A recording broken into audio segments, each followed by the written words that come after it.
இதுக்கு என்ன இதெல்லாம் என்னது இது? சும்மா எதையாவது பேசி அச்சுறுத்துது. அவர்கிட்ட இந்த நேரத்தில அவருக்கு ஒரு நெருக்கடி இருக்குது. அவரை நம்பி முதலீடு செய்த தயாரிப்பாளர் இருக்கிறாரு. ஒரு படம் ஒரு மாநிலத்தில ஓடுனா ஒரு குறிப்பிட்ட அளவு பணத்தை எடுக்கும் அப்படின்னு. இதை இந்த நெருக்கடியை புரிஞ்சுக்கிட்டு தமிழ் பேரினம் அந்த படத்துக்கு பேராதரவு கொடுக்கணும். இந்த நேரம் என்ன கர்நாடக மாநிலத்தில எவ்வளோ வசூலிக்குமா? அதுக்கு ஒருத்தர் 2 தடவ பார்த்தான்னா கூட வசூலாயிர போது அவ்வளோதானே. நான் சொல்றேன் இப்ப என் அன்பு மக்கள் கேட்கிறேன். அங்க கர்நாடகால வாழுகிற தமிழ் மக்கள், மான உணவும், இன உணர்வும் கொண்ட எண்ணுயிர் சொந்தங்கள், நீ வந்து நம்ம ஊருக்குள்ள வந்து படத்த பார்த்துட்டு போ. பார்ப்போம் என்ன கன்னடர்கள் பார்க்கும்போது பார்க்க வேணாம்.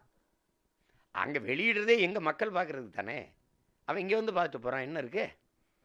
மறுபடியும் பார்க்கணும்னா அது ஓடிடின்னு ஒரு தளம் இருக்குது. அது தொலைக்காட்சியில வரும்போது என்ன அமைப்புகள் வந்து கேட்டுப்போ அவன் வீட்ல போட்டு பார்த்துட்டு போறான். மணிரத்னம் படத்துக்குன்னு ஒரு ரசிகன் இருக்கிறாங்க. இந்த கமலஹாசன் அண்ணன் படத்துக்கு ரசிகர் இருக்கு. அதுக்கு ஒரு ரசிகர் இருக்காங்க. தம்பி சிலம்பரசனுக்கு ஒரு கூட்டம் இருக்கு. ஏஆர் ரகுமான்ங்கிறதுக்கு ஒரு கூட்டம் இருக்கு.